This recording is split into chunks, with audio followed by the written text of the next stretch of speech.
So we're very fortunate to have assembled a terrific panel of experts to discuss these issues. I'm going to begin by introducing Mike Salvarezza, who will give a short introduction to the program, and then we'll have our panel take the stage and begin our discussion. So here's a little background about Mike. Mike is a graduate of SUNY Stony Brook with a degree in computer science and applied mathematics and statistics. Mike has had an extensive career as a corporate compliance specialist, working with information technology and records and information management. He now heads up Pontus Consulting and focuses on ethics and compliance consulting with a specialized focus on information governance. He's a frequent and distinguished speaker, writer, and thought leader on these important topics. And as I mentioned, some of you may have seen Mike here at the library in the past, speaking on a variety of topics with Eco Photo Explorers. So with that being said, I'm going to turn things over to Mike. We're going to do a quick poll in a few minutes, so stand by for that. But let's give a warm welcome to Mike Salvarezza.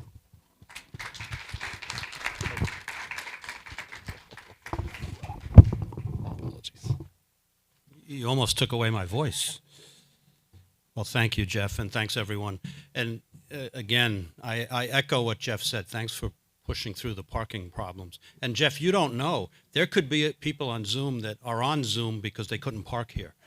They turned around and went home. So anyway, yeah, the reason for this discussion tonight, I think, boils down to sort of one common topic, which is how can we believe the information that we are consuming every day? How do we know what we're being told is true or false or shades of either?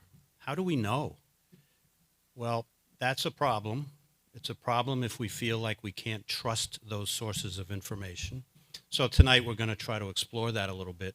We're going to try to give you some sense of how this is all working and how you can kind of use your own wherewithal to get closer to what we think would be considered facts and the truth.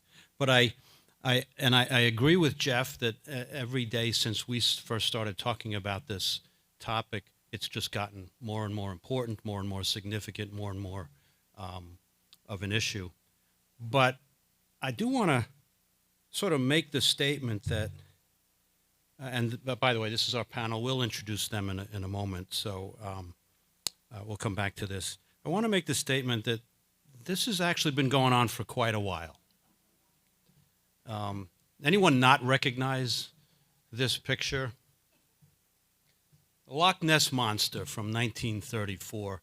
This picture has been debated to this day about whether this is true or false or faked or authentic or real. If you believe in the Loch Ness Monster or you believe in sea monsters in general, you might gravitate to thinking, well, this is the best picture that's ever been produced of a sea monster. And if you don't believe that stuff, you might say, well, there's all manners of ways in which this could be faked. And there's actually been whole television programs devoted to debunking this picture. It's an example of, if you just look at this picture, it's an example of how you can't really trust what you're seeing. Even a photograph. We all know photographs could be doctored. Well, this was from 1934. They didn't have the technology we have today, and still there's debate over this picture. I wasn't around for this, but this is another example of a type of information that we consume every day. It's the headline in a newspaper.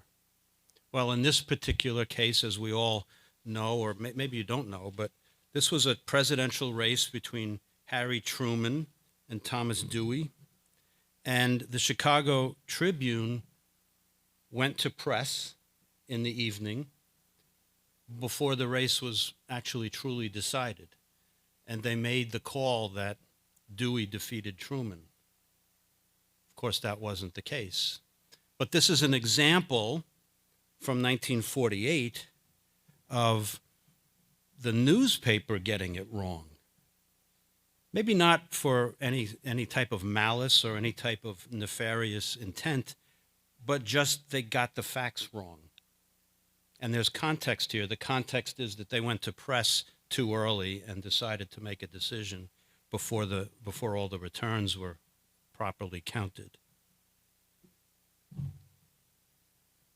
In 1938, Orson Welles put on a radio play based on H.G. Wells's novel, The War of the Worlds, about a Martian invasion of the planet Earth, science fiction. And it was a fictional play, and it was not advertised as anything but a fictional play. In fact, Orson Welles opened the broadcast with all the right disclaimers and all that, but that was the last time that they mentioned it was a play.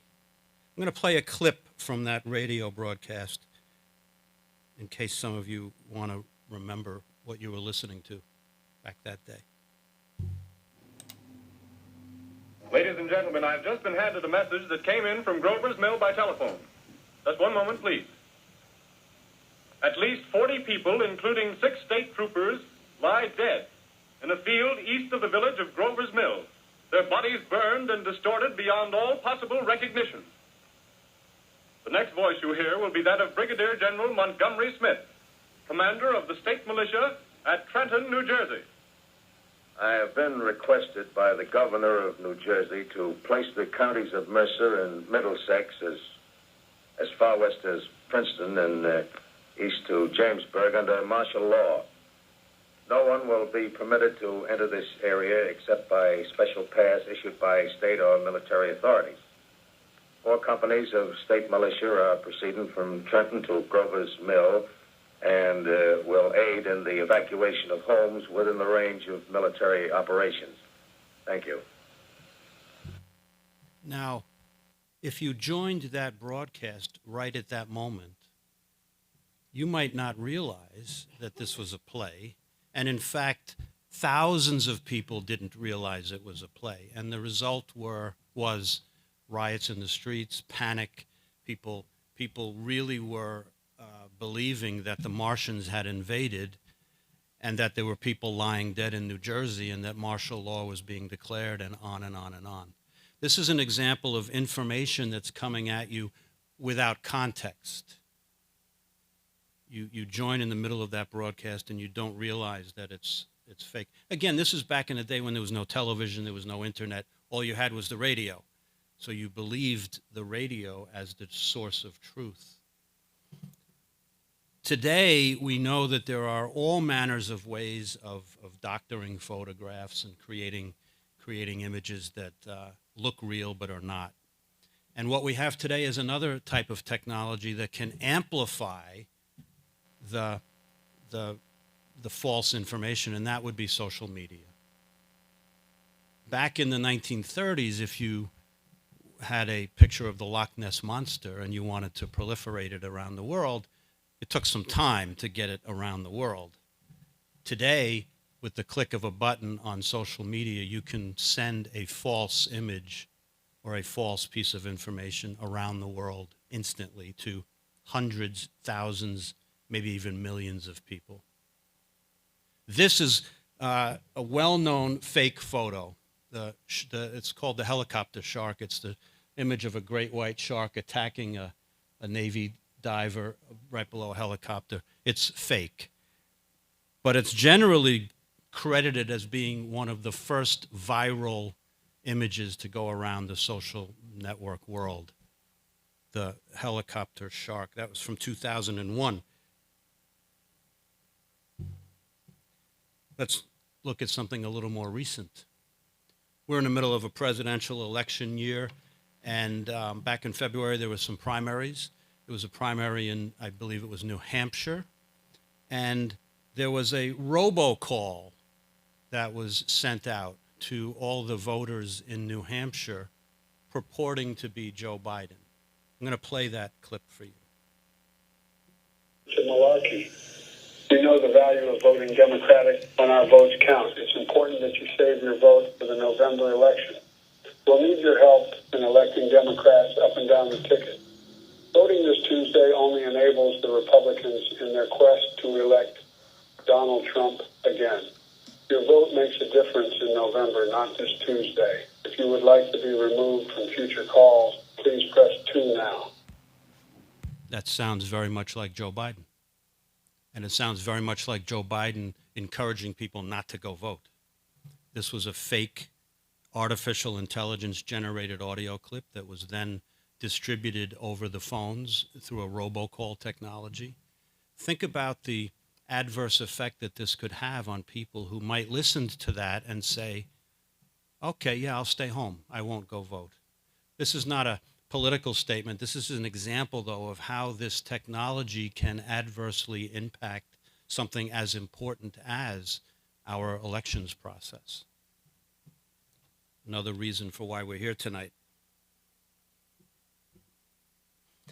So this year and last year, one of the technologies that has truly exploded in the world is the artificial intelligence, and you might know it as ChatGPT or some other name.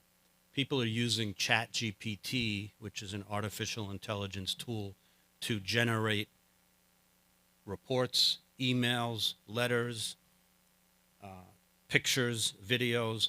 This is not a photograph. I'm going to show you this. This is a video, and it's just going to play for 2 seconds, but let me play this video for you. That looks very realistic, correct? It looks like a young woman walking the streets of Japan, Hong Kong, or wherever this might be, Tokyo, after a rainstorm. It's completely artificial. It's not real. The tools that can generate these pieces of content are so sophisticated that the output is virtually indistinguishable from something that is actually real. So again, how do you trust your eyes? How do you trust what you're seeing? In fact, I think, Jeff, you have a poll about ChatGPT.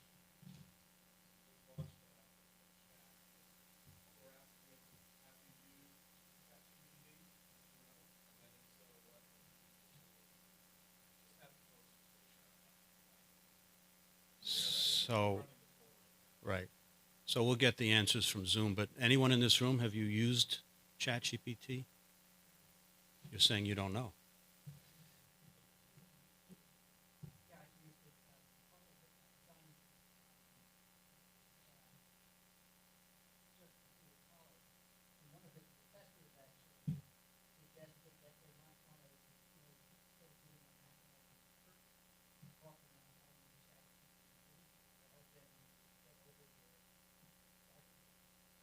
So I'll just summarize that.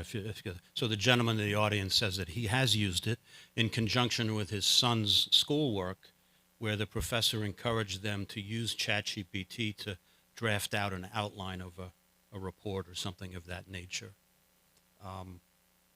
There are many, many uses of these types of technologies. Jeff, anybody on Zoom? Any commentary there? See, I think I've... Check. Yeah, Mike. So our poll ups here, we had 9 out of 11 said no, they have not. Okay. So I think probably looks similar to our in-person audience here. I think a different question might be, have you ever used artificial intelligence? And the answer to that, we don't need to take that poll, but the answer to that is that you all probably have. You just don't know it. Online, you call a call center, you interact with a customer service representative. There's all sorts of uses of artificial intelligence that you have all probably used without even knowing it. Okay, so I think it's time to finally stop listening to me and get the panel on stage. So Jeff, if you want to do the introductions while we get set. Again, thank you all for being here. I appreciate you're spending some of your valuable time with us, and I'm hoping you're going to get some good value in return for this. So as we'll, I think, bring up the lights on our panel, I'm just going to begin introducing. So on the far right, your far right, Julie Brickell is a graduate of Smith College and Columbia University School of Law. She consults on compliance, data management, artificial intelligence, business law, and litigation. Ms. Burkell recently spent over a decade as general counsel of a technology company that pioneered the use of machine learning and statistical assessment to provide high-quality search to meet legal needs. Ms. Burkell is on the board of the AI Education Project, which provides curriculum for foundational education on artificial intelligence to under-resourced schools. Since 2007, Ms. Burkell has taught technology and the law to technology executives in a Master of Science program. She frequently speaks and writes on topics at the intersection of technology and legal ethics. Michael Landau, who is to Julie's right. Michael Landau is currently the AI and cyber resilience evangelist for NetApp's premier ransomware and compliance solution. NetApp is a global technology company focused on storage, cyber resilience, and AI transformation. Michael works with the largest global, regional, and local organizations to drive successful governance, compliance, and cybersecurity projects. He also consults and advises on privacy, e-discovery, AI, information governance, and technology transformation. Michael serves on the executive board of ARMA International and the Global Information Consortium, as well as several other nonprofit boards of peace, humanitarian, and personal development organizations. And last but not least, Randy Marshall, who is just to Michael's right. Randy Marshall is a Newsday columnist and editorial writer who joined Newsday's editorial board in 2015. She has reported and written for Newsday since 1997, first as a business reporter and then as a member of Newsday's investigations team. Prior to joining the editorial board, she graduated from the University of Pennsylvania and also holds a Master of Public Administration from Columbia University's School of International and Public Affairs. Randy's favorite job is being a mom of a 20-year-old college sophomore, and she's an avid Mets fan who enjoys all things Broadway and Disney. So just so you know, we have rounded out full human beings up here on the stage. So please, we have a terrific panel. Can we just give them a round of applause and we'll get started? So Michael, I'll turn things over to you. All right. Well, hopefully later on we will have earned that applause. Thank you, Jeff. Before I ask Michael to provide a little bit of definitions, I do want to sort of canvass the panel briefly. We are talking about disinformation, misinformation, and artificial intelligence. I'll start with you, Randy, and each of you have an opportunity to answer this question. What's concerning you most about where we are today with this technology? I think the thing that concerns me most is what we don't know and what happens next, that we're not even aware of what is going to happen next in terms of how this technology develops. I think that there are a lot of good ways of using this technology, and I think that that's something to remember. This isn't all bad. Artificial intelligence isn't all bad. ChatGPT isn't all bad. None of this is all bad. But the key is how we use it, right? And the key is who's using it. I think a lot nowadays, especially with ChatGPT and some of those, like the movie War Games, which if you know the end of the movie War Games, he needs to teach the computer that the only way to win is not to play. I don't think we've learned that lesson yet, and I'm not sure that we're there yet in figuring out when we stop playing the game, so to speak. And I think that's what concerns me most. Michael? That was a really good answer. I like the war games thing really got me. I think that there's not a clear understanding for the average person what artificial intelligence is. And I think the premise, the purpose that technologists have used to build technology is to mimic what our brains do. But there's some key things that were left out. We have discernment, we have ethics. My CPA always tells me that doesn't pass the smell test. We have that sixth, seventh, or eighth sense to understand if something is true or not. Today, information is created at a scale and speed beyond comprehension, and technology, artificial intelligence, ChatGPT, and social media, all the technology around us has magnified the scale and speed, but not the accuracy, the honesty, and the truth. So we've given good and bad actors the ability to proliferate accurate, inaccurate, propaganda, information, whatever you'd like to call it, whether it's pictures or not facts. We've given scale and speed to the dark side as well as the light. Julie? I would like to go back foundationally to the idea of civic responsibility and where that comes from.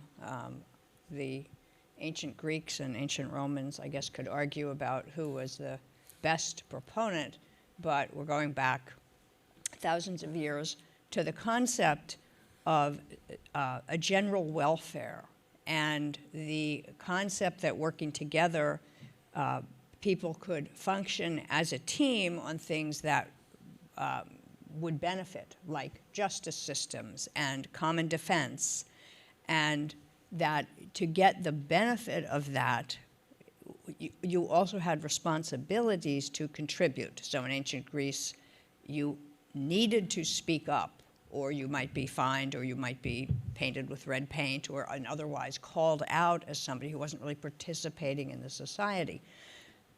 A piece of that, I think, and I think in terms of concern that we need to be careful not to lose our way, is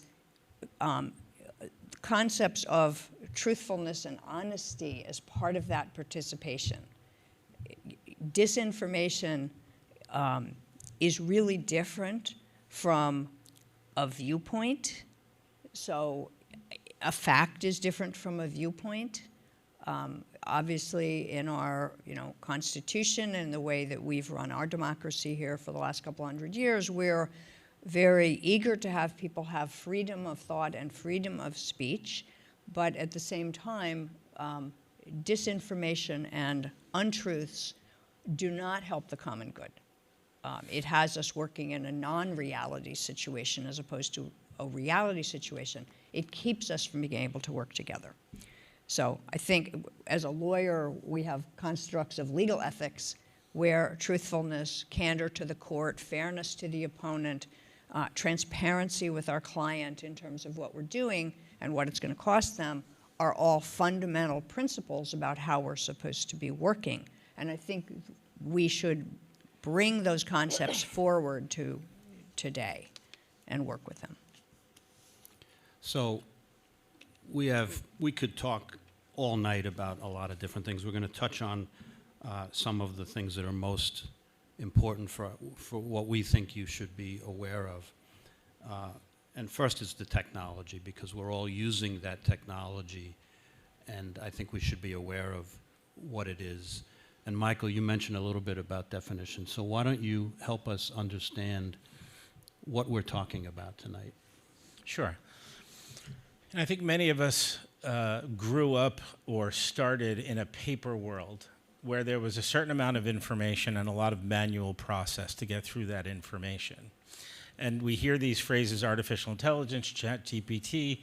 There's a perception by many that that is new technology. So I'm going to give a short journey story that goes from paper to today, and I promise it won't take that long. The idea, though, starts with you have information on paper, and you need to find data on that paper. And so we started scanning documents. Then we created search technology and enhanced search technology to be able to find not only words, but words close to other words and sentiment around those words. And a lot of the technology was analytics and illumination about what was in the content. But it was just about what was in the content and maybe correlations about that information. So if there was a lawsuit, all the documents that had these words close to those words by certain people, the technology was there to drive that process. Over the course of that journey, we added more features to the technology, maybe sentiment analysis, statistical analysis, linguistic analysis, all the things that our brain does naturally as we're thinking and remembering things. And frankly, I like to take it back to kindergarten. Which one of these is least like the others, and which one of these is the same as the others? The technology is taking that now today on a much grander scale. The solutions that have evolved in the last 10 years, though, started to predict what answers would be to the questions, predict what is in populations of information, until we hit a seminal moment where the new phrase, the new term generative AI started to become popular. And that's where we prompt a technology, a solution, to do something for us and to create something new from the information, training, or structure that it was designed. And to me, that's a seminal moment in human history where the technology has moved from giving us insights, statistics, and facts about data to the ability to create new data about something that didn't exist in the training data sets, but the models know how to go forward from it. And from there, we have different types of artificial intelligence engines and models. We have ChatGPT. It's open. It's on the internet. It's on your phones. Everybody's data can be commingled in it. But there's also closed systems, systems that might tell you what other music or TV shows you might like. The new sophisticated ones use AI. And so understanding when you're using artificial intelligence, what type of AI model it is, who built it, who trained it, what data is in it. Is it copyrighted data? Is it private data, public data? All of that matters. So the idea, though, is today, what we call artificial intelligence is a constellation of technologies around search and all the other things that I've mentioned. And it either gives you insight on your information, creates ideas and new information, and potentially misinformation or false pictures or information. So thanks, Mike. So some of the examples of that, I think everyone is probably familiar with Google, right? And actually Google is so prevalent and popular it's become a verb, right? Let's go Google it.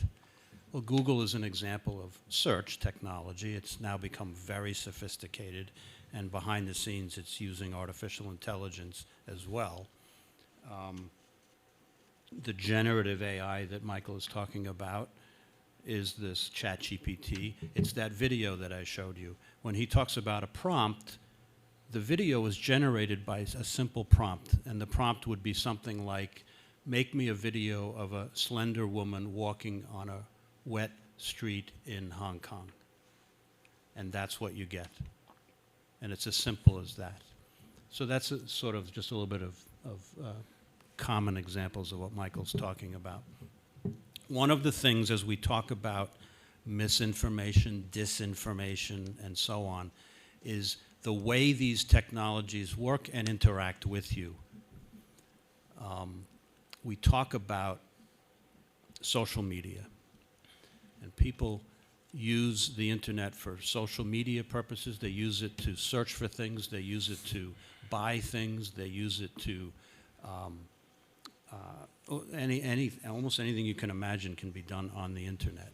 They look for news on the internet.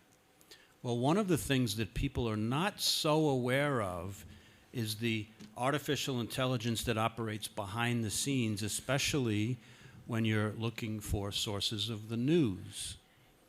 When you log on and you start to interact with a news site or a social media site, the artificial intelligence behind it starts to pick up on what your preferences are, what your desires are, what products are you most often clicking on.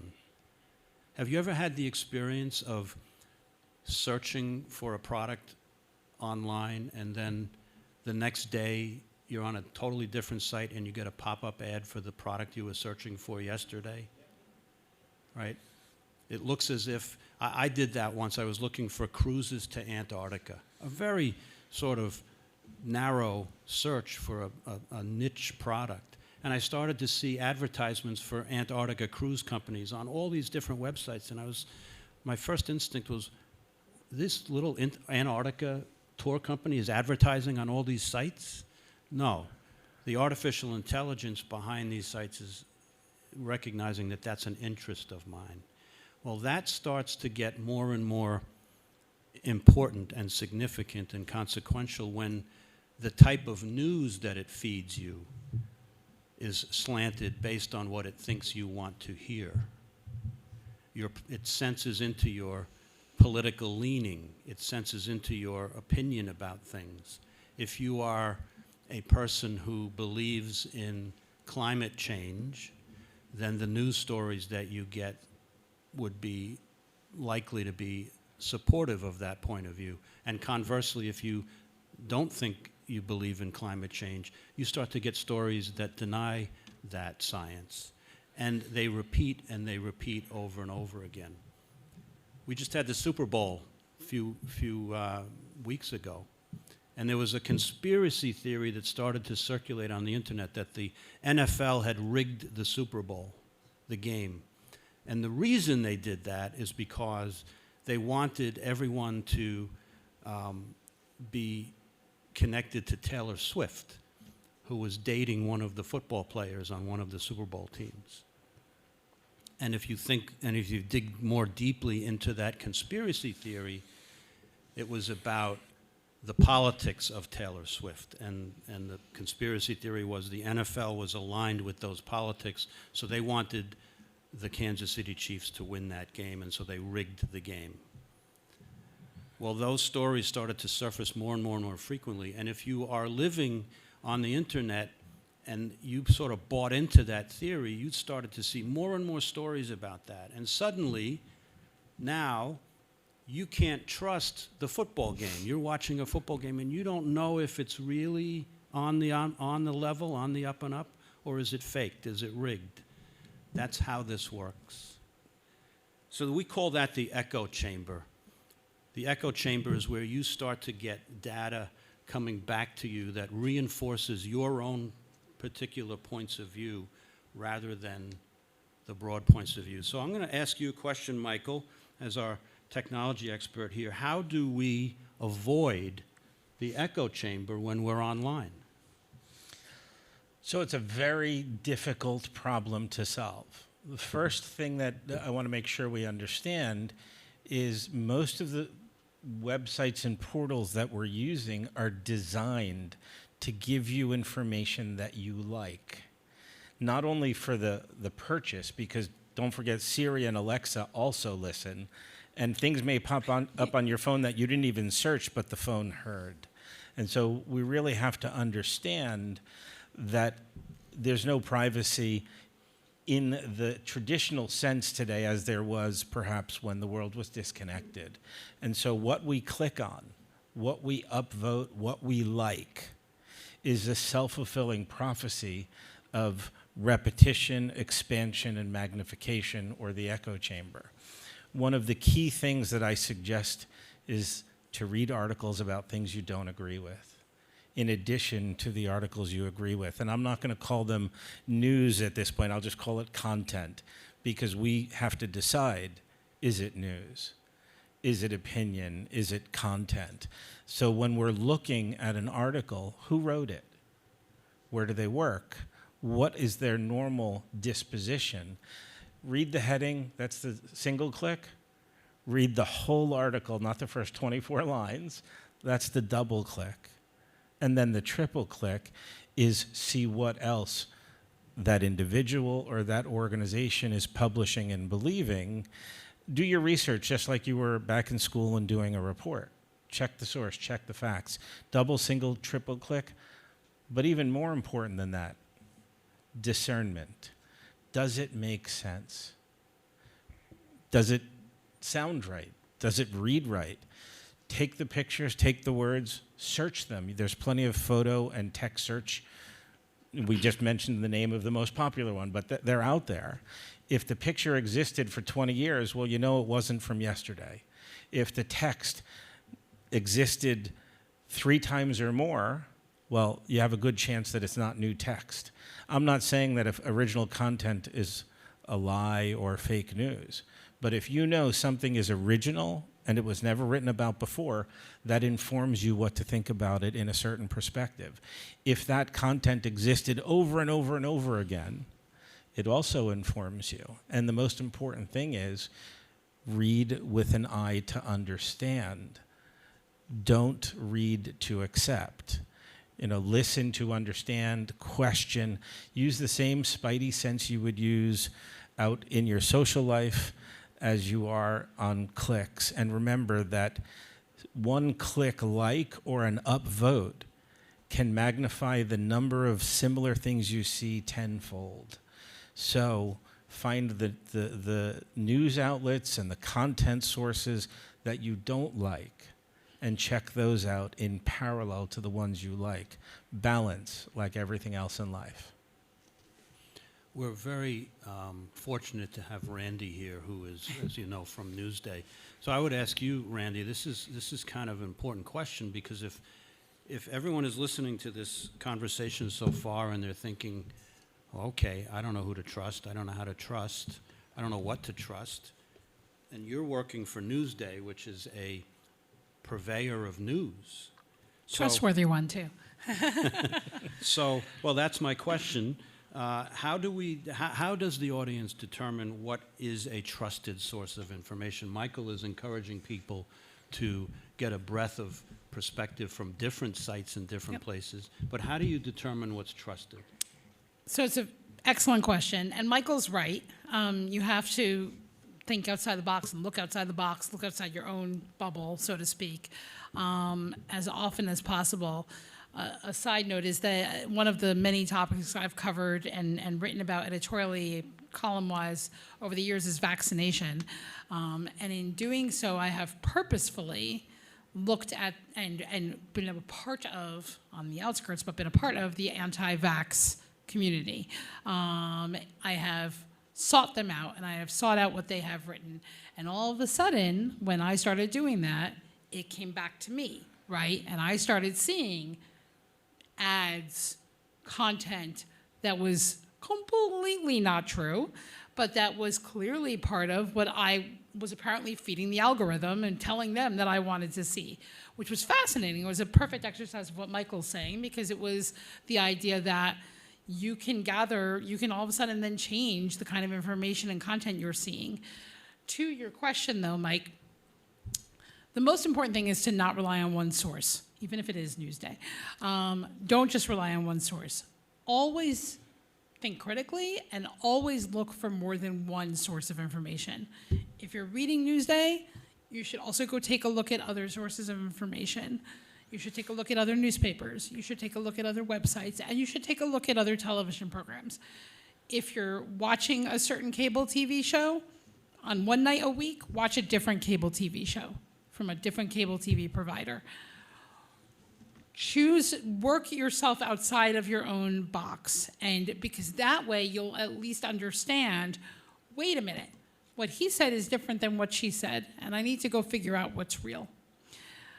The other thing I would say is find what are sort of what I would call the reputable sources of information that perhaps are a little bit different than what's always talked about. And I think for me, local journalism is an incredibly important part of this, because unlike perhaps some of your national journalism entities or your national television, cable television networks, local journalism has less of an agenda.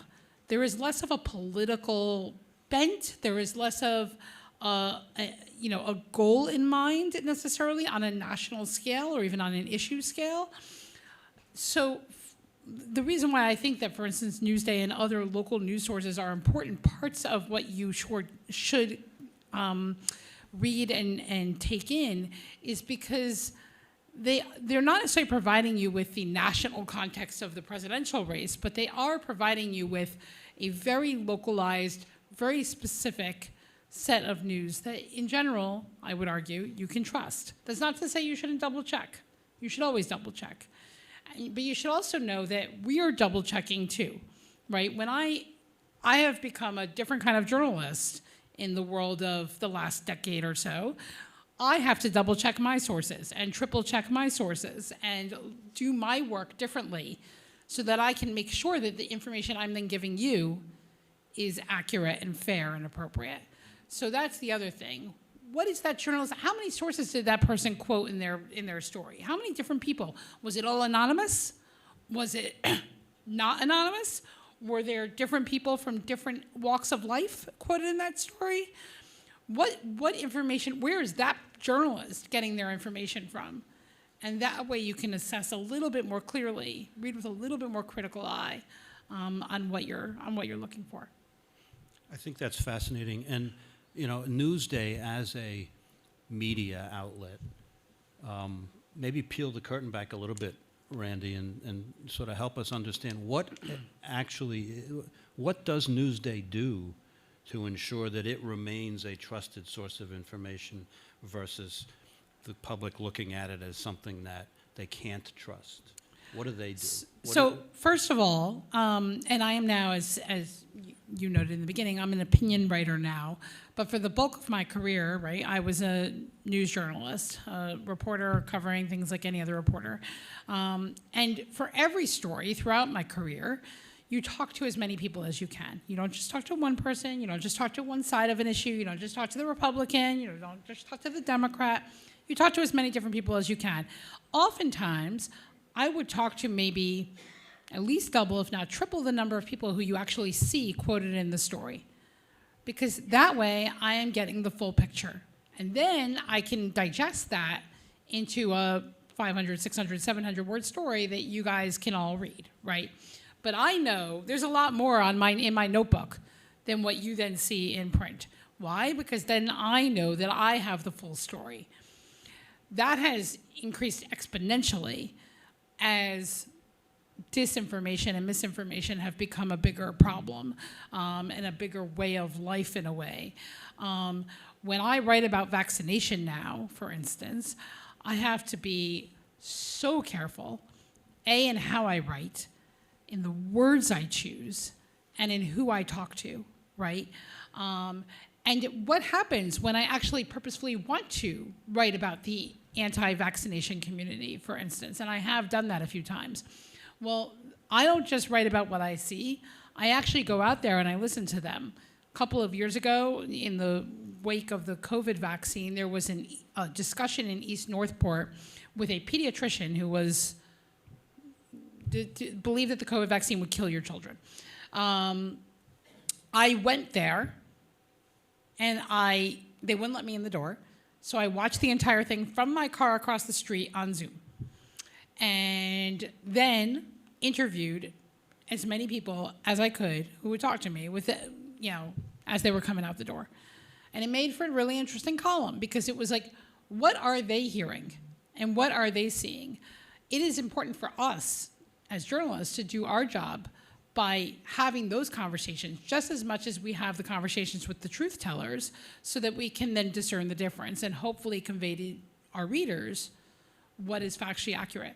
The other piece of the equation is quite simply layers and layers of fact-checking, layers and layers of copy editing, layers and layers of people who read my things after I write them, who can then tell me, can you just make sure that's right?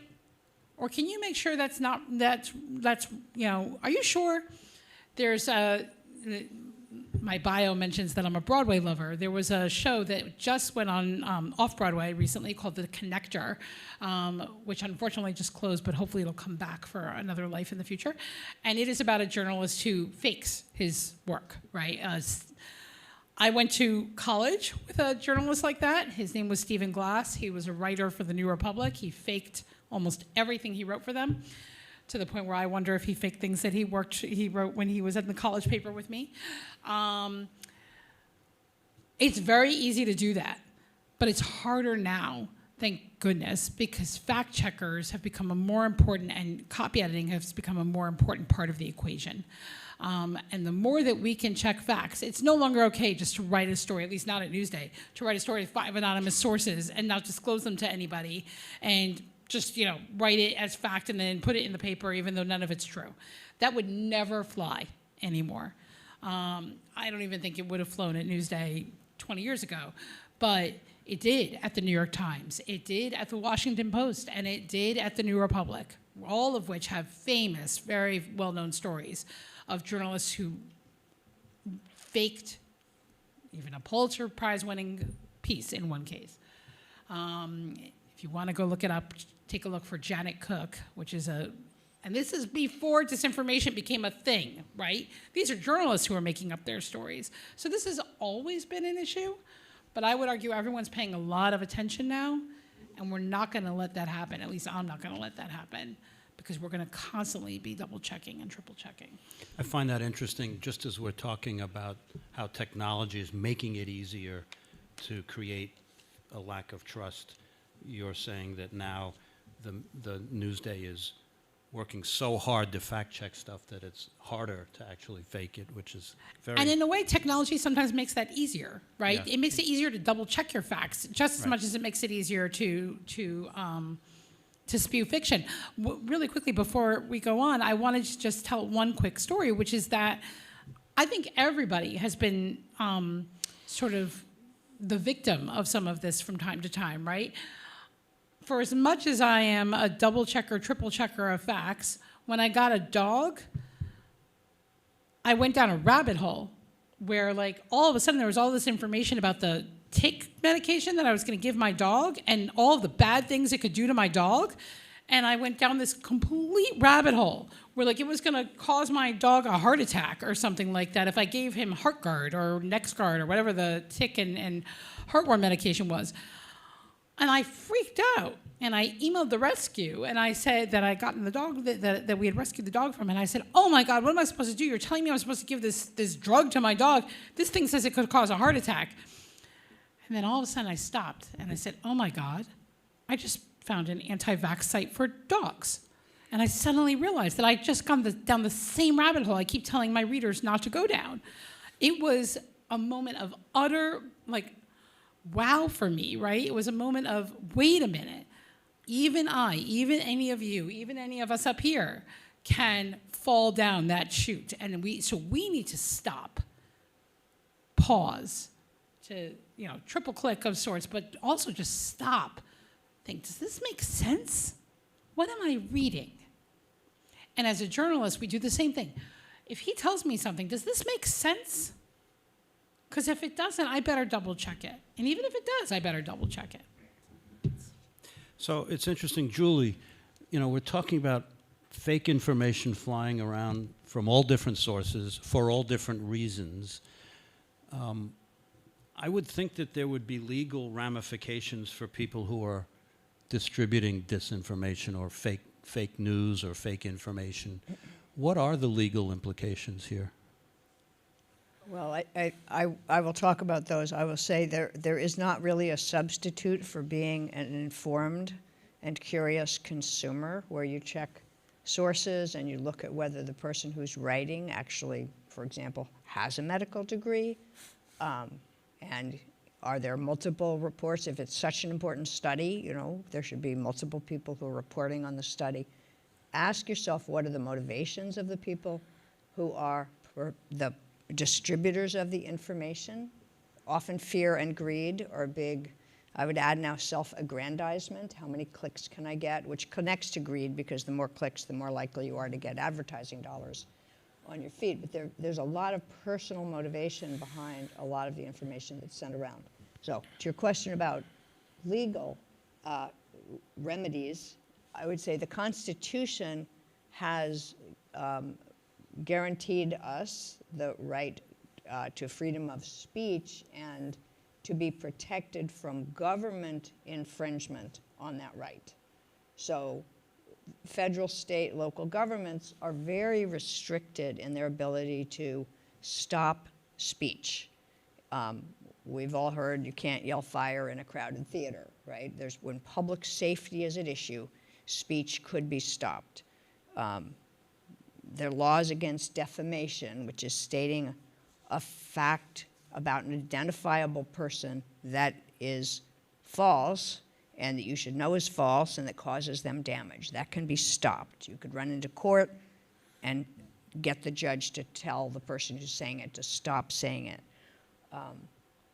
There are copyright laws, so when there's a dispute right now, can ChatGPT have scraped all the news off of Newsday and the New York Times and put it in its database to get information from, or was that a copyright violation where ChatGPT didn't own the right, hadn't bought a license to that information? So there are copyright issues, there are privacy laws that may protect you in specific situations. But in general, and I will say, lawmakers keep trying, right? So there's a new law that's gone through the Senate, hasn't passed through the House yet, called the Defiance Act, which is to disrupt, I wrote it down, disrupt explicit forged images and non-consensual edits, Act of 2024, essentially stop pornography that's generated through fake imagery, deep fakes. That will be a federal remedy against deep fakes if it passes. It takes time to pass, and laws are often very specific to a particular situation. Lawmakers are afraid to be general because there'll be unintended consequences. So they like to see what it is they're legislating about and go after that narrow category. There's another act, AI guidance for election officers, or offices, sorry, that is working its way through the legislative process. It may pass, it may not. There are laws, there's a Federal Trade Commission Act that has an unfair practice section, Section 5. It's illegal to engage in unfair trade practices, so false advertising by a company where they say your product does one thing and it doesn't. A company has to have substantiation for the claims it's making, and if it's cheating, which companies sometimes do, or the snake oil salesman from like a long time ago, right? People sometimes cheat. You got to wait for the government to launch an investigation, gather the evidence, bring an enforcement action against the perpetrator, and get them to stand down and stop. So it's slow. And it's incidental which ones they catch, right? So as Securities and Exchange Commission, the same issue if you're making false statements relating to the sale of stocks and other financial instruments. The SEC might come after you. They've just announced this month, a couple days ago, a settlement with some investment managers who claimed to be using AI and AI informed by individual investors' spending habits and preferences to make trades. Apparently totally false.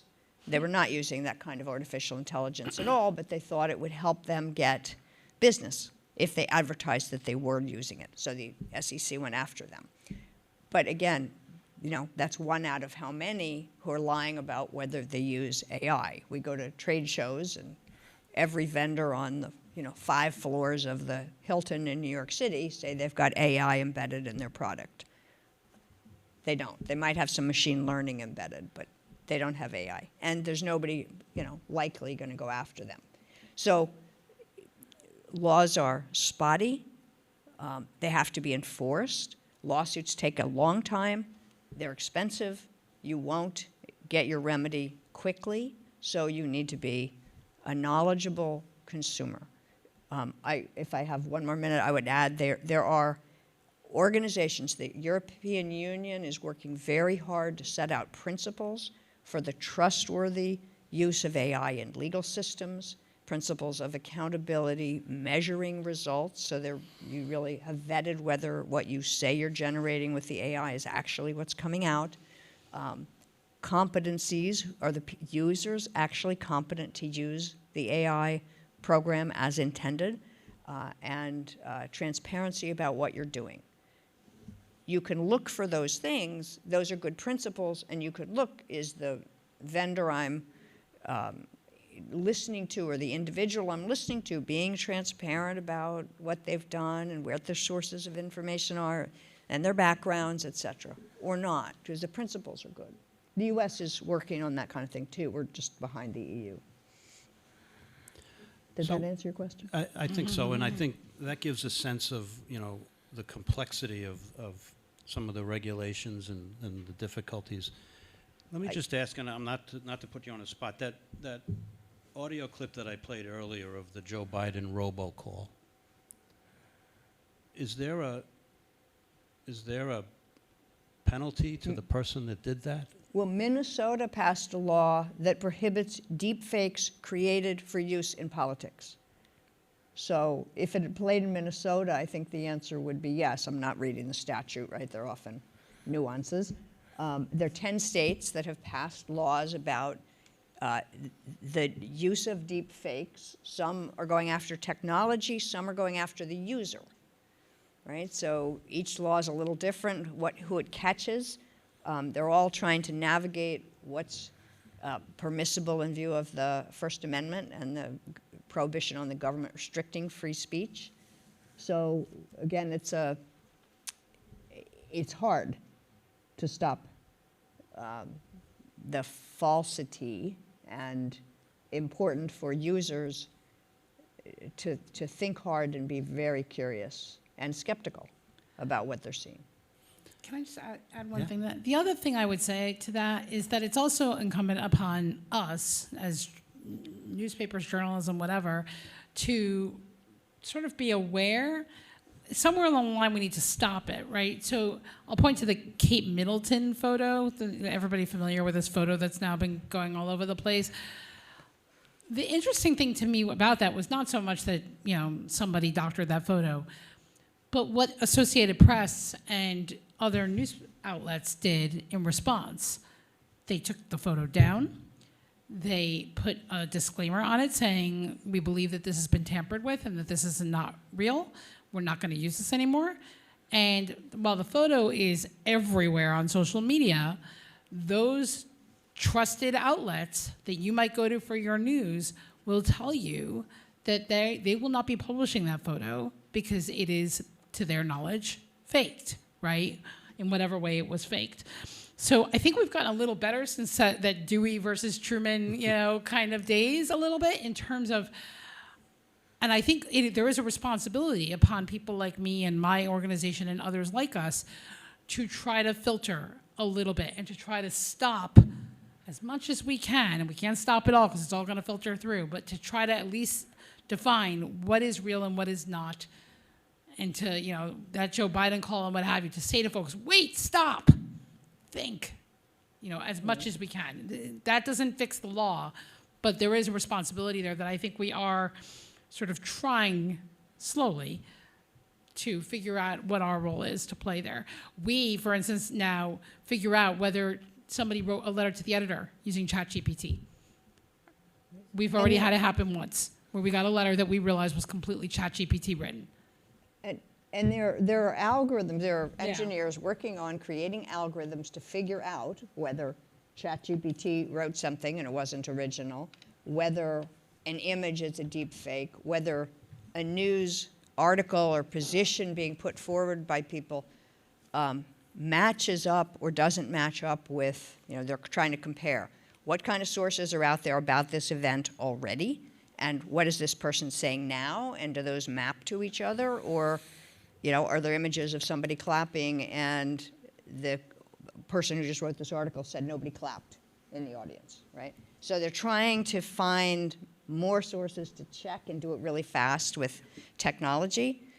So we'll see the engineers continuing to try to play catch up to catch the bad guys. But I think there won't be a magic answer. It's going to be a long race. Well, I want to, and Michael and I have talked in the past, and Michael likes to equate this to a technology arms race where, the technology that's being used to defend against these things is trying to keep up with the bad actors that are using the technology for bad purposes. So, Mike, can you talk a little bit about the technology arms race? Oh, for sure. And, I think we've all put virus software on a computer or done something to not click on the wrong things and have bad things then happen from there on the computer. I think that as a photographer, by the way, I take it personal that an edited picture is bad because I edit a lot of my pictures. I may change the backgrounds. I may make it brighter, make the smile look better, whatever. And so it's hard for a human to really fight that battle and say which is an honest edit and which is a dishonest or deep fake or dishonest edit, to literally make somebody who's not alive be in the picture, for example. Well, that might not be appropriate if you're reporting it as a family picture, but we do it for fun all the time. So I think ultimately my wish and hope is that we turn AI on itself and that AI fights AI generated information. The idea with AI is it's the scale and speed. We cannot look at millions of documents. We cannot search millions of documents. And I talk about in my job, cyber resilience, protecting against threats. The speed and velocity of threats is beyond imagination. And so humans can't sit at the firewall in the network and don't let this one in and let that one in, because things are happening 2,500 times a second. And so we need to really push our technology providers, our content and news providers to add to their models the ability to score the information, the ability to tell you, is it original? Is it something that existed in 2014 and being shown as new today? If the technology gave us that information, we would have the ability to pause, step away from the phone intellectually for a moment, and say, wait, that doesn't make sense. Like what we would do if somebody said something silly to us in a coffee shop 30 years ago. You know, wait a minute, that doesn't make sense, but now we're looking at thousands of 2-second snippets of information, and we don't have the scale and speed. If you think about how many articles, how many headlines you see in an hour, you can't search them all and check them. And so pick the right places to look at information. If it's all perfect, it's not real. If nobody ever said that from that group before, well, check it out. But we need to encourage the technology providers around us, if not demand, that they add truth, veracity, originality, some types of scores and information, context about the information you're seeing. And if information's not scored, question it. I'm an optimist when I wake up in the morning. I teach healthy pessimism about information because we have to question. I love the meme, 75, and it's on the internet, of course, 75% of all internet statistics are false. And it's a statistic on the internet. And so we have to understand the truth that we're looking for and then use technology where we can to fight the battle for us. So I want to bring this down to something that might be a little more personal and maybe a little more terrifying. I think everyone is probably familiar with the emails that used to come around every so often, this is years ago, from a Nigerian prince that was asking to deposit $1 million or $25 million into your bank account. All you needed to do was supply the bank account information, and he would send you all this money because of whatever reason. I think we've all gotten more sophisticated, and we don't fall for that. Today, you might get a phone call from your grandson, and your grandson is telling you that he's hurt, and he needs you to send money. And it is your grandson's voice.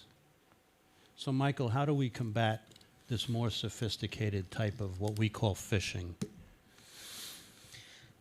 So it's the same human instinct that we set aside when we find this thing in our lives, this device, and we forget that, well, let me check with his mom. Let me pick up the phone. So in technology, I always say, don't click links in your emails. Why? Because you don't know if they're legit. Well, don't believe everything automatically. The healthy pessimism is unfortunately the key. Be optimistic about life, pessimistic about surprise. If there's a sense of urgency, there's a demand, and it's out of context, it comes down to being human again. It comes down to setting aside the instinct to panic and, like stop, drop, and roll, maybe stop, think, validate. I just made that up. We should write that down. I'll forget it tomorrow. But at the end of the day, stop and think is the most important thing we can do. I can give you great technology to test if the voice was real, if the sound was altered. I've been doing that for 20 years. But at the end of the day, we don't have the time. And if our grandkid or our kid calls and says, I'm in trouble and I need help, the first thing we want to do is help them. Make that the second or third thing. The first thing is that legit? Call the parent. Call the kid yourself, because you'll probably get a different person than the one that called you. Similarly, don't click on the link in your email. Like if you get a LinkedIn notification, how do you know it's really LinkedIn? Go to LinkedIn. If you got a notification, it'll be there. Same concept. Healthy pessimism. Stop, breathe, authenticate, validate, whatever you need to do to make sure it's real. And if you happen to be related to a Nigerian prince, give me a call. The technology that is used to generate your grandson's voice is the same that was used to generate Joe Biden's voice. All that person needed was a small sample of the voice to generate a full conversation in that person's voice. How do they get the small sample? You get a spam call on your phone and you pick it up and you say, hello? Hello? They've just gotten a sample of your voice. Or your voicemail. They dial your phone, they get your voicemail. And be wary that there are some investment houses that many of us use, top, most popular ones, that offer to authenticate you by your voice. Yep. And until deep fakes, that was a really good idea. But we all have recording devices, and these have AI on them now. So it's so easy to get that voice. And one word is hard, but it can be done. But if you say 3 words, the technology is pretty good. So one technique I've heard is talk with your family, have a safe word, have a safe question. So if your grandson calls and says, I'm hurt, I need you to send money, ask that person, what's your favorite color? Or something of that nature that you've already pre-rehearsed with your family. That's just one small non-technical solution. We're going to run out of time, but I do want to ask a question, and maybe I'll ask this of you, Randy. What about our children? Our children are growing up with this technology. For a lot of us, this technology is kind of new, whiz-bang, and some of us can't figure it out, no matter how hard we try. The kids today are growing up with this technology. It's as if they were born with the knowledge of how to use this stuff. How do we sensitize them to this situation about truth and false and what's fake and what's not fake when they have absolute trust in this technology because it's an extension of their arm? So I'm going to push back on the premise of the question a little bit, just a little bit. I think our kids are smarter than we are about this. As my bio says, I'm the mom of a 20-year-old, and she's grown up as this technology has grown up, right, a little bit around her, and is a complete and total purveyor of much of it. But I would argue that she's probably smarter than I am in discerning what's true and what's not. So I do actually think that they are understanding even more than we are the dangers here and how to figure out what's fake and what's not. But that's not to say that we don't have a job to do in making sure that they don't go down the wrong rabbit hole and that they also are honest purveyors and purveyors of truthful information and complex thinkers about it. So I have the conversation with her, and I'm sure you have the conversation with your kids, and if you don't, you should. Where are you getting that information from? Tell me where, show me. What's the source? Right? Especially if you have younger kids who are still, at home and they're, 10 or 11 and they're constantly flipping through, Instagram or TikTok or what have you. Show me the video.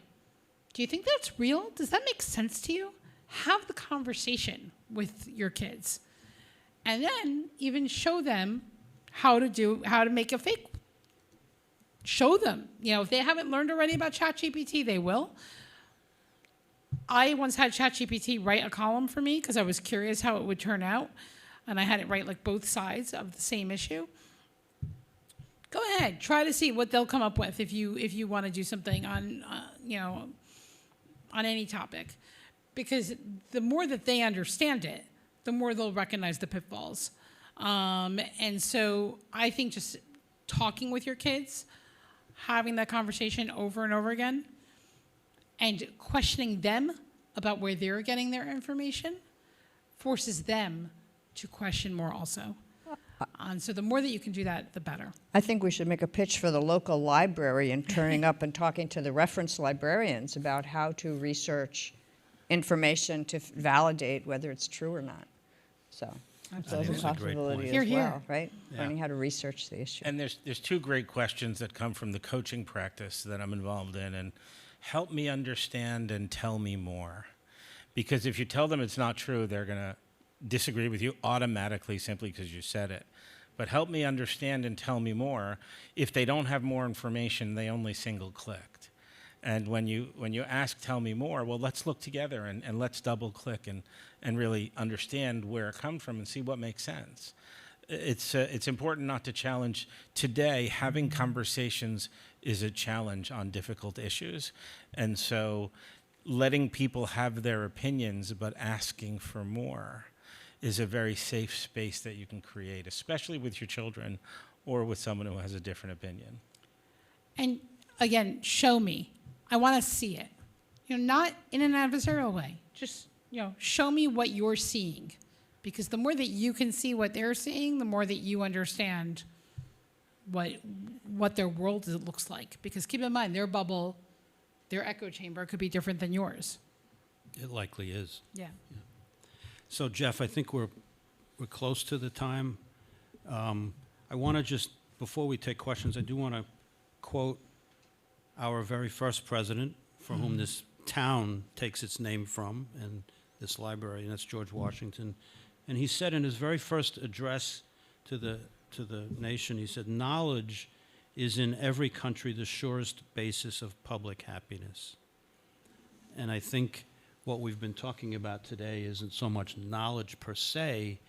We're talking about information and how to discern truth, but that does lead to knowledge. And hopefully what we've shared tonight arms you a little bit with the knowledge of what you're faced with when you walk out the door and enter back into the world of information. So, Jeff, I think we should take some questions either from Zoom or the audience or both. Absolutely, but let's first give our panel a good round of applause here. As I mentioned at the top, I mean, we could have spent an hour on a half dozen at least of the topics that were covered tonight. So I really appreciate the panel and all of your efforts to get real good, clear, concise information out to our audience. It was very effective.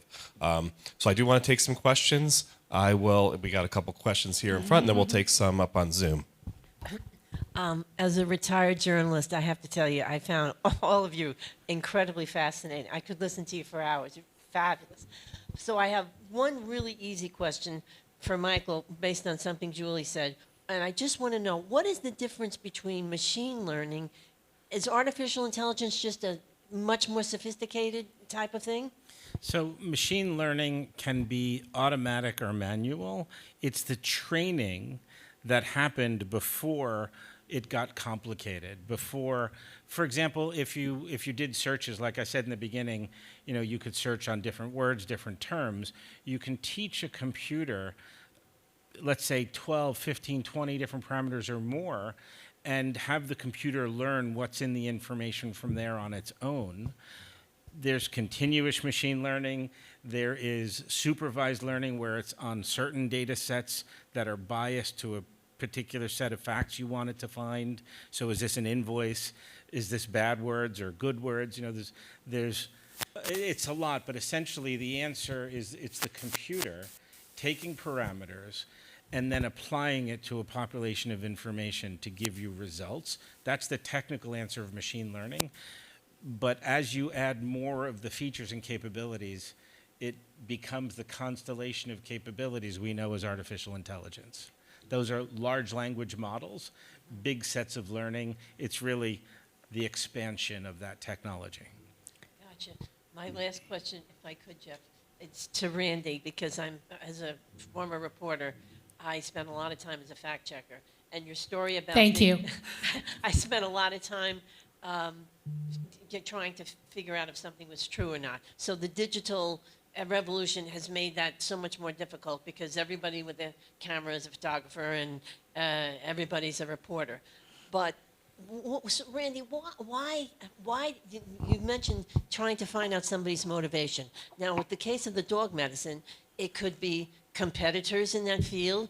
It could be somebody who was lonely and wants attention. It could be somebody. There's so many reasons why people lie online. Can you just, it's mind-boggling how hard it is to figure out what is true. Yes, you can go to news sources, but even them, a lot of them have a political bias, The Times may say one thing, Fox News says something complete, and these are very successful outlets. So what do you think? Just speak a little bit of that, if you will. I think that some of the motivation comes from somebody's individual experience where all of a sudden causation is not the same thing as correlation, right? And I hear a lot, for instance, from somebody whose child was what they call vaccine injured, right? My child has autism.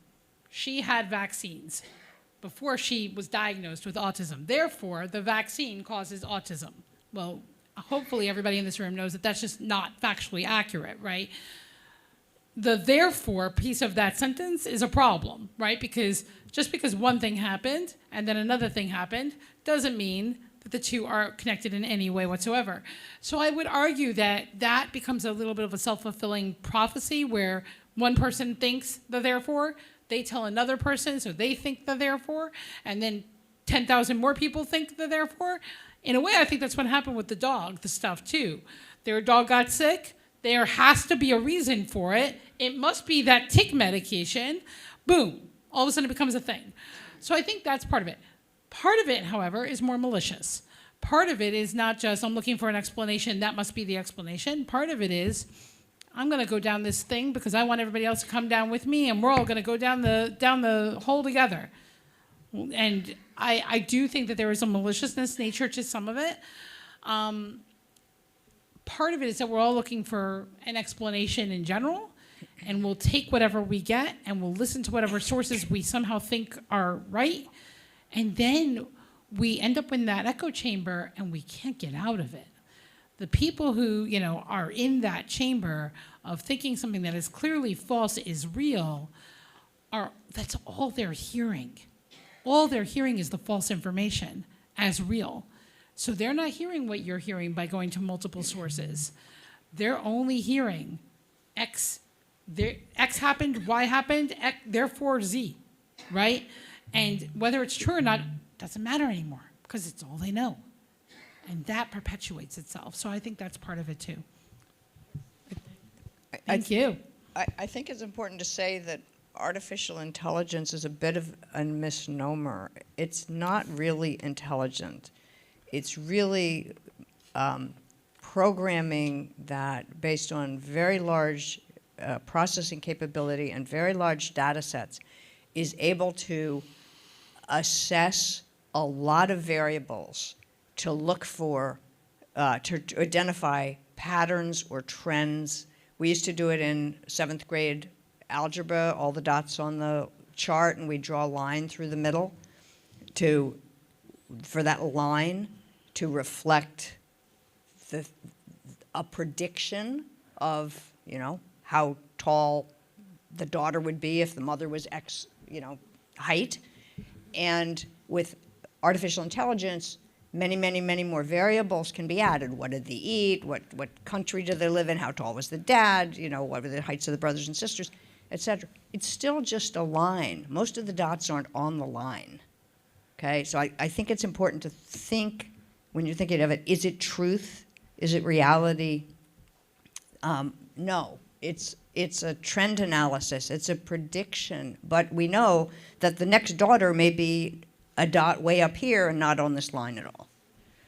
And if you think about how you decide, is someone going to get that tall? If I ask you if your daughter's going to be 5'7" or 6 foot, your first instinct might be a guess. And then you may do research. And then you may ask a doctor. We need to do the same thing, because my joke earlier before we came up on the stage is, it's not artificial and it may not be intelligence. We have to understand the training, the whole basis of it. And I hate to say garbage in, garbage out, but the training is the garbage. If we give it good training, it's not garbage. If we train it to be what we want it to be, then the answer is going to be what we're looking for. Might not be the right answer. And the only other thing I'd say is that truth still exists, fact still exists, and the people who are looking for it, searching for it, and trying to report it and give it to you still exist. That's why I still have a job. Newsday is not built on ChatGPT yet, thank God. And hopefully it won't be for a while. It's not until long after I retire and artificial intelligence gets intelligent. But what I would say is look for the real, like look for that. Understand that somewhere in there is a reality and there are people trying to find it and convey it to you. Look for them. I have a question for the whole panel, but maybe for you, Julie. So you were talking before about how the law is really lagging behind the technology in many ways in terms of regulation. And I know that in many cases when there is pushback against disinformation, misinformation, often one of the sort of defenses is that by challenging that information, you're restricting my First Amendment rights. Can you talk a little bit about that in terms of it's my First Amendment rights to express whatever I want to express, whereas there are obviously, standards of truth and fact that need to be maintained? Yeah, I think I jumped over part of that when I spoke before. The First Amendment prohibits the government from infringing on your right to speak your mind, and federal, state, local. It doesn't speak to what private parties can allow or restrict. And so one of the issues, and we see it in the news, is these social media platforms, which are privately owned, could make decisions to take things down, to not permit certain kinds of content, or to permit things with, other extreme, no guardrails at all, or anywhere in the middle. In theory, they should come up with policies and then have a compliance system for trying to find, in this morass of information, posts that violate those policies and take them down. They should be following their own policies. But you and I might not like the policies on a particular site. And so that might be another thing to look into if you are if you tend to go to a particular type of social media, a particular platform. What policies do they have about truth, accuracy, personal privacy, et cetera? Okay. Let me check in upstairs if there are no questions up there. So another question I had. Question from the audience. Oh, we have one here. I'm sorry. I didn't see the hands. I'm going to start by saying I love Newsday. I'm a subscriber, whatever. In 2020, a guy named George Santos first ran for Congress. I was waiting for that name to come up. Yeah, I'm sure you were. 142,000 people, or my neighbors, voted for him in 2022. And in the meantime, the New York Times, Newsday, all the local newspapers, all the local TV, nobody helped us to understand the guy was a fraud. So what have you learned since then so it doesn't happen again? I'm glad you asked the question, and I had meant to raise Mr. Santos earlier. So first of all, I'll push back just a teeny bit. I have known and talked with George Santos since 2020 when he ran the first time. I have written about George Santos since 2020 when he ran the first time. I didn't uncover all of it. I admit, every journalist should. We missed this one. I had yet to realize that I really needed to check where a candidate went to college, right? Like really? Okay, now I know. So I have learned that even basic resume facts, I gotta double and triple check. If that means calling for graduation requirements, we will, right?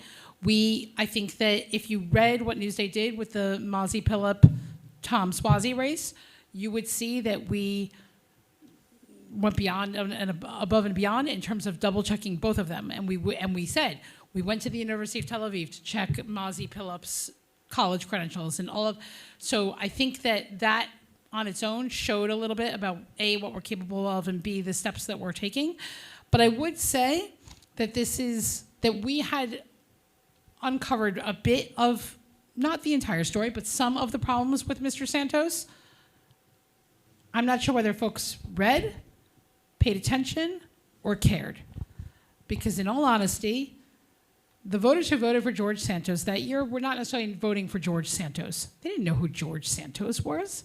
They were voting for the person at the top of the ticket that year, without getting political, and on down.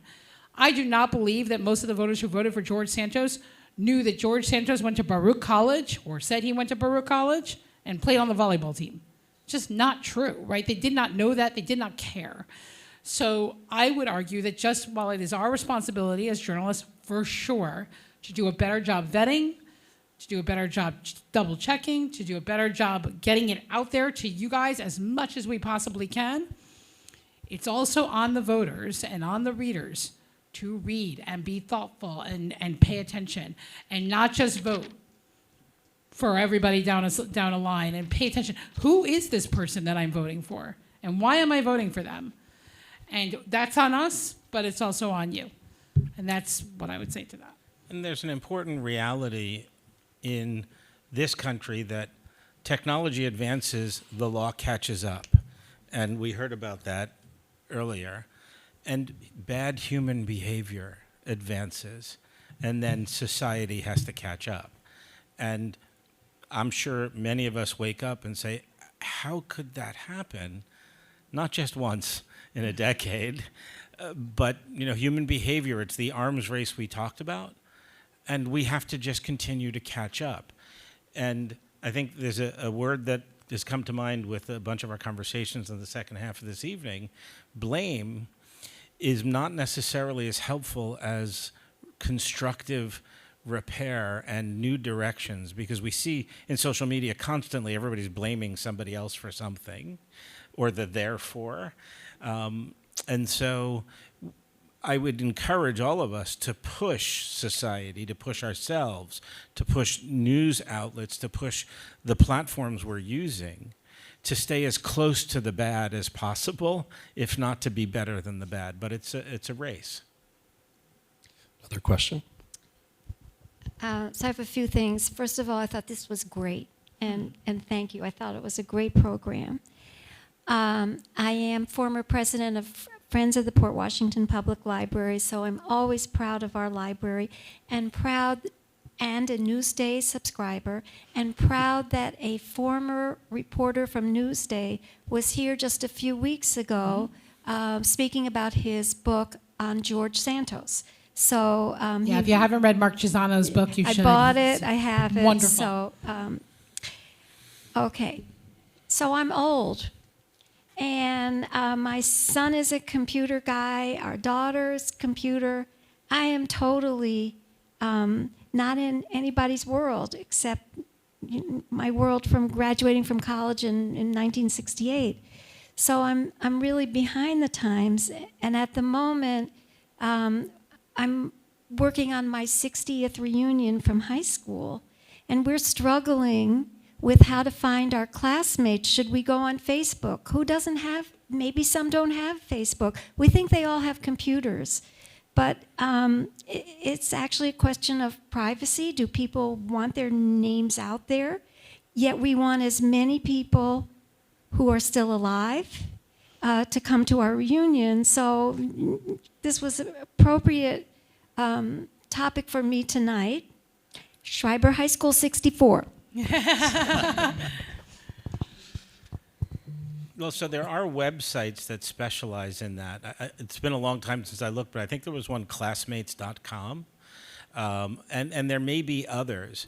And going on Facebook to try and find people for a reunion, I think has a lot less ethics drag or concern or privacy drag, because you're not taking that information and selling it.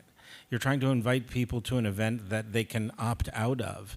And I think there's another thing that perhaps the attorney should consult on more, that if you're on Facebook, your expectation of privacy, which is a legal standard, is not the same as if you hand your boss a piece of paper that's marked confidential.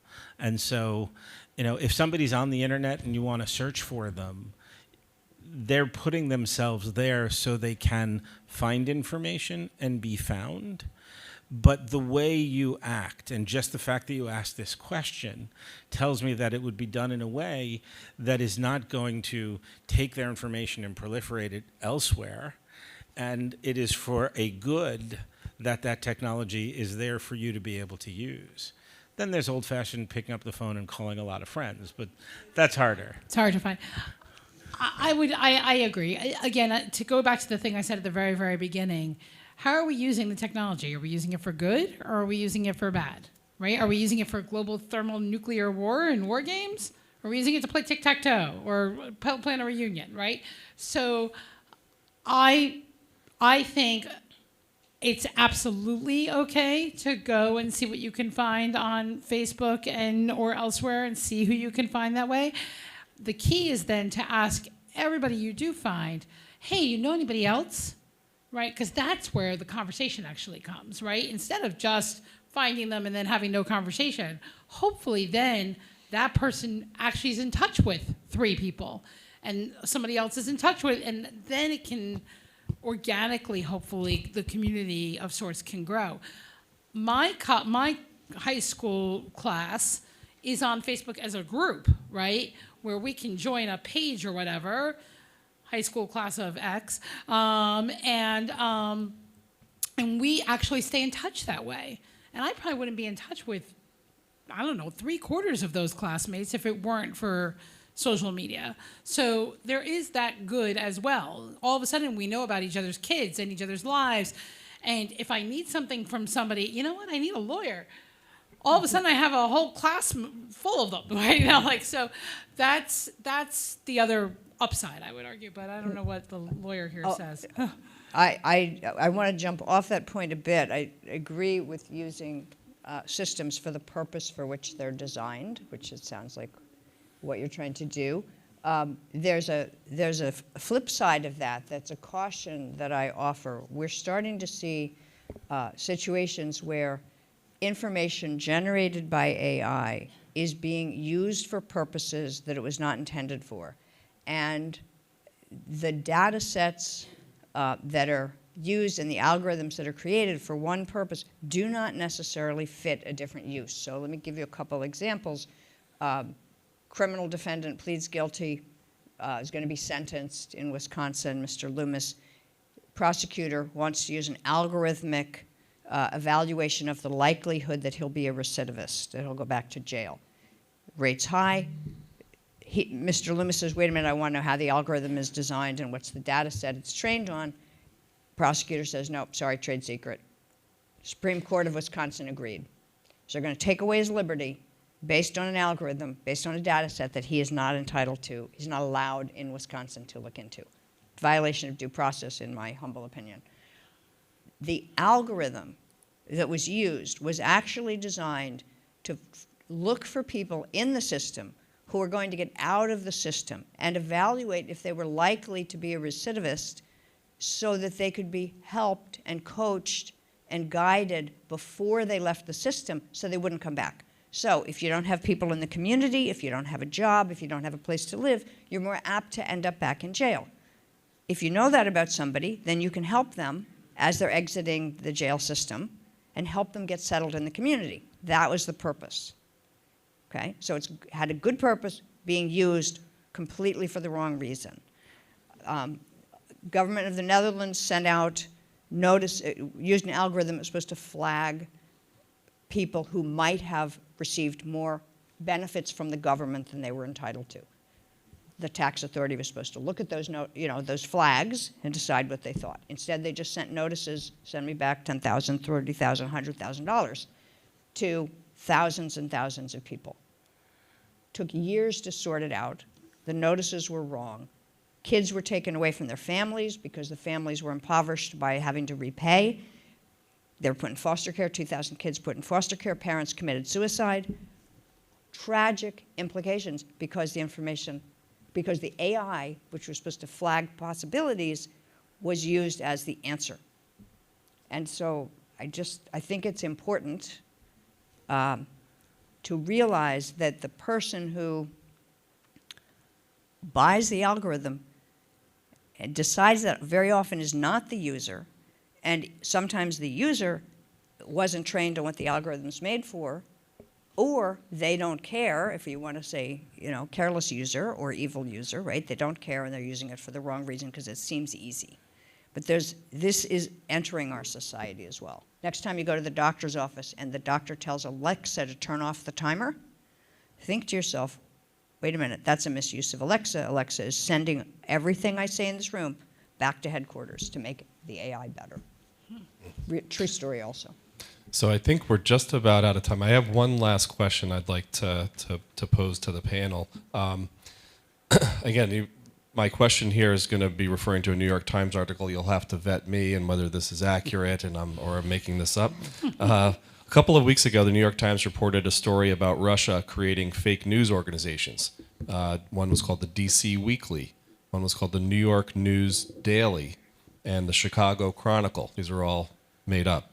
Designed to look like legitimate news sources, which published propaganda pieces among just a bunch of other random news articles. Now, the quote here is, "The purpose is not to fool a discerning reader into diving deeper into the website, but the goal is to lend an aura of credibility to posts on social media spreading disinformation."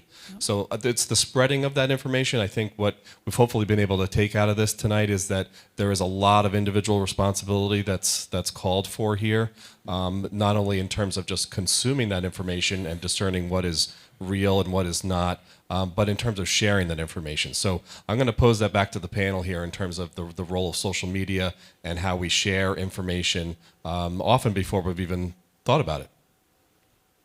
Yeah, I'll start. That's extremely interesting and distressing, right? That's this arms race, right? If we're telling people to go out and seek legitimacy by finding out how many times a story has been referenced elsewhere, and now they're creating fake sites where the story is referenced elsewhere, that's the arms race.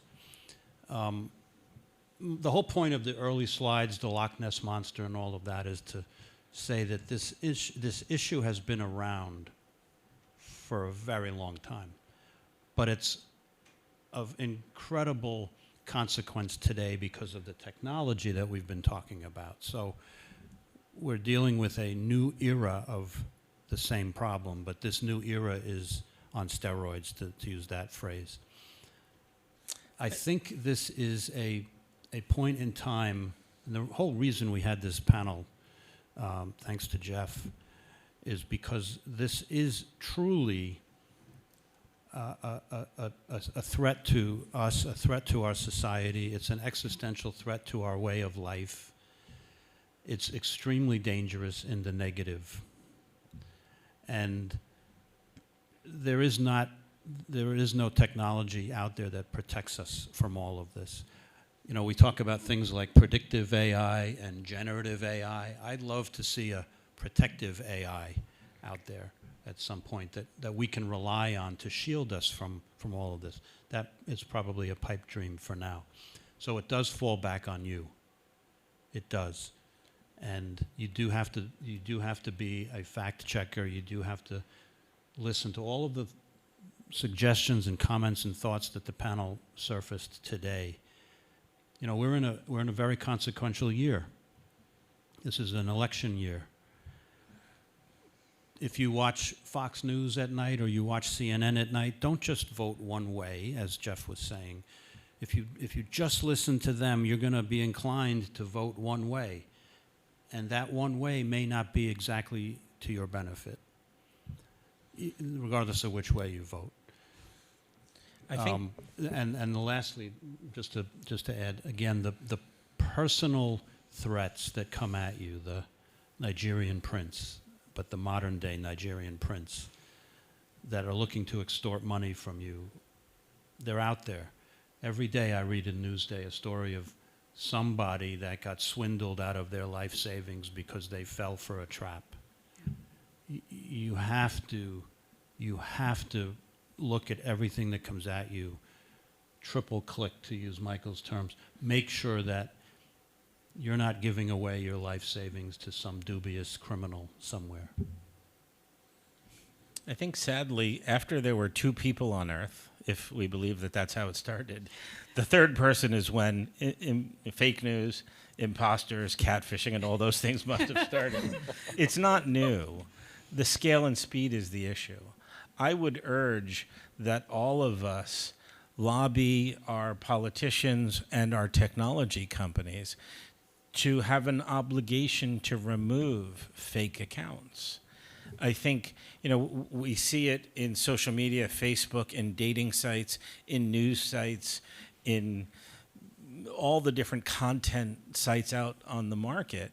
If you have another email address, you can make another profile, and you can get 100 email addresses. I have 12 I use legitimately. So I understand how easy it is to create email addresses. The question is, do we hold the companies we buy stock in, we invest in, or in our mutual funds and our ETFs, do we hold them accountable? And do we say, listen, we're not going to buy off your advertisers, we're not going to click in your ecosystem if you continue to allow fake news accounts like that? And that's not the first time, by the way. I think we talked about that 4 and 8 years ago, what nation states are trying to buy ads, and our companies, our American companies, are making profits on those. We can stop some of it, we can lobby against some of it, and the rest falls on our spidey sense, our discernment, and what I said in the beginning, the smell test. If it doesn't pass it, it's not legit. The biggest concern about what Jeff is bringing up is that this isn't even only ads, right? These are purporting to be news stories, right? It's like, I have worried that somebody's going to scrape my stories, change like the no's to yeses or the nots to, take out the nots, and all of a sudden change the meaning of everything I write, right? And the meaning and what my opinion is on something in a column, because all of a sudden like the adjectives are going to change. It could happen, right? My face will be there, my byline will be there, it won't really be my work. It's my fear. I think it probably already does happen somewhere out there and I don't even know about it. It happened to me. The exact same thing. I wrote a magazine article supporting a dive resort somewhere, and a competing dive resort copied that article, published it, changed the name of the resort as if I was supporting them. So that can happen in a grander scale really easily, and that is one of my fears. Don't just click, right? It goes back to what Michael was saying, but it's even more than that. Sometimes don't click at all. Instead, look at what you're looking at, whatever the post is that you see on social media. Step away, go to a separate search engine or a separate place, and look for more information on that topic. Don't just click on the social media link that your friend posts. Stop. Think for a minute. What is that? I never heard of that source before. Okay, let me go look at whatever reputable source I want and see if this is real or not. Before I even click there, it's like don't click on the links in your email. I try not to generally click on social media links. Even when I want to read a New York Times story, I don't always click on the social media link. I'll go and I'll find it separately. Just be thoughtful and don't just click. Don't even click once sometimes. Wait. Think about it. And then understand, where are you getting it from? Where is it really Newsday, or is it Newsday with an S on the end, right? Because somebody's purporting a fake site. Just be thoughtful. That's the biggest advice I can. And one last piece, if you're going to use Facebook, if you're going to use classmates.com, if you use any technology and you've never done it before, hire or engage a volunteer that has. It's so important to have someone who knows what security and privacy checkboxes, a closed group versus an open group, so that, you can't stop from being hacked, but you can at least make good due diligence, best efforts to protect the information of the group. Don't try yourself. There's people like us everywhere. We have the kids and the grandkids know way too much about this stuff. Engage someone who's a little bit more of an expert so that you at least have a fighting chance to keep the information safe. And they'll help you, right? You go to your kids, go to your grandkids, go to your nieces and nephews, go to whomever. Go to the library and ask them for help here. Because, as Julie said, like right here, you're going to have resources right here in this room and in this building who can help you and guide you. And I'm sure have programs to help you and guide you through some of this. Just, yeah, be thoughtful. And come to the next session. Well, I'm glad And you read Newsday. I'm glad you brought it back to the library here. I was just going to add the same thing that we have tech one-on-ones to help people with technology. We have a reference department upstairs, and we have a terrific staff here. I'm going to just mention Bill Keller is the president of the board of trustees who's in attendance tonight. I just want to acknowledge your presence here tonight. So we're going to have to wrap it up. We didn't cover everything, but I think I am really hoping that you all got a lot out of this and are leaving better prepared. So thank you for being here. Thank those on Zoom. And yes, a big round of applause for our panel here. You did a terrific job tonight. Thank you so much. Thank you. Thanks for being here.